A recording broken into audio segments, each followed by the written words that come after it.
looks matter. Yes. And it applies a lot to technology. If you think about the phone you carry around, okay? A lot of times we're getting a new phone. You know, you want the new phone, not necessarily because it's so much more powerful, because maybe it looks better. Maybe the screen looks better. It has more, features. That's what I was going to say, better features. Yeah. So from a look standpoint, from an appearance and attractiveness standpoint, especially for an end user, having the right look and feel for your technology in your home is pretty important. Now, it's not just important because it's a pride factor or a show-off factor or things like that, but it's important because the experience itself, if it's a good experience, if it looks nice, if it feels nice, you're more likely to use it. Yeah. That the security industry traditionally has had a lot of bricky, big, thick things. Thick. Really big, really big and thick. And this is not what you would consider modern technology. Now, don't get me wrong, these things are awesome. They've done a great job. They've really helped people adopt security systems and in many ways home automation and things like that. But I wouldn't look at any of these panels, no matter how big they are, no matter how new they are. And some of these, are only a couple years old, if not less than that, and say that they're modern technology, right? We associate everything with this, the smartphone.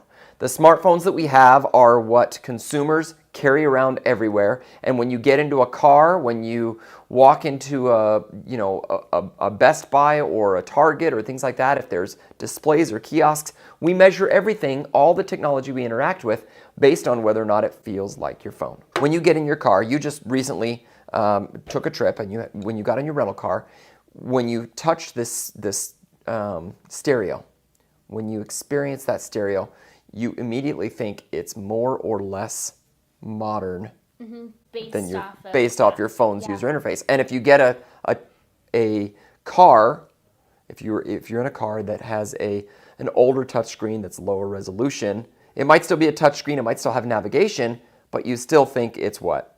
It's older. It's older. You're a little disappointed. Yeah. No Bluetooth. Yeah. Yep. No Bluetooth, no high-resolution screen, no apps, no Android Auto or Apple CarPlay. You kind of expect that stuff out of technology. Yeah. And we do that. And then, of course, if you're in a car that doesn't even have a touchscreen and it's just the dials still, the digital readout. Even worse. Yeah, it's even worse. And you think, boy, this is not modern technology. And the same thing happens here. Again, as great as these systems are, when you get one of these systems and you think rubber button keypad that illuminates. No screen.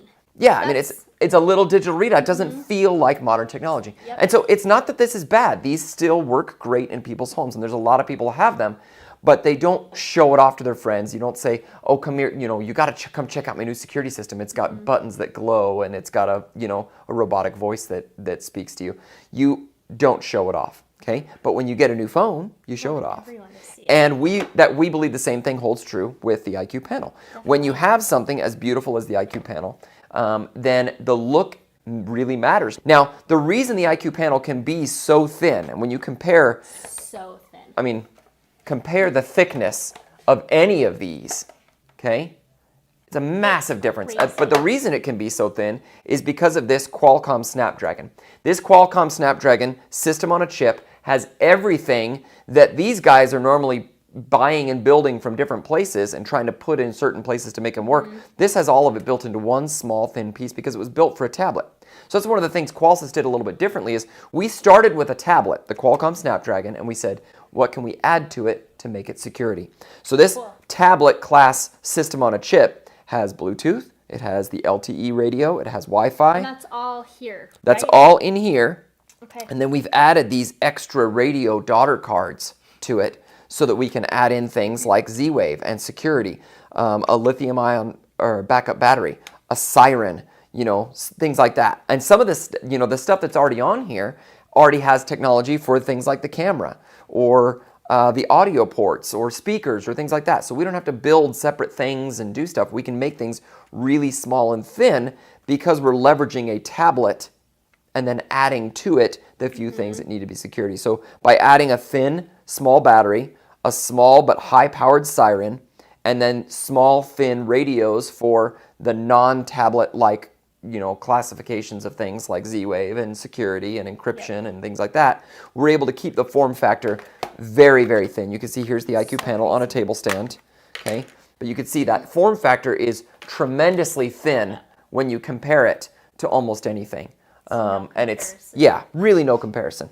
So from a look and feel standpoint, the plastics and the size of it is pretty important, but it's not just about the plastics and the size. It's also about the user interface, the ability to swipe and touch and navigate Again, easily. just like your phone. Yeah, Because I'm looking at this, I don't know if I would know how to use that and be confident. yeah. You'd say, well, Like how do here- I arm it? How do I disarm it? But this feels like your phone. Here You're you swiping. you wanna play with it and see the different features. You swipe, you touch, and IQ Panel is easy to use. You touch something, you look at it, and when you're done, you swipe it away. Okay? We use horizontal scrolling to get between different categories. So lights, locks, thermostats, and dynamic pagination, it's a nice little term we use, to automatically, dynamically add pages that you have categories for. So the moment you add a light, you get a lights page. The moment you add a lock, you get a locks page. If you don't have a thermostat, you won't have a thermostat page. So there's nothing to confuse you there. With these rubber buttons, if you wanted to have a thermostat control on here, you'd have to have a button dedicated to thermostat, whether you had it or not. Because it's not like software could dictate what the buttons are. Okay? Some of these other ones have the ability to have those things, but without the ability to do software updates, and again, that's part of the magic of, this Qualcomm system on a chip, is we have a connection to Wi-Fi, and we have the ability through Android to do over-the-air software updates. So as we continue to develop new things, we can put it on there, which then expands out the user interface to give more things. Yeah. Okay? So a lot of really easy ways to use it. Look and feel is very, very important.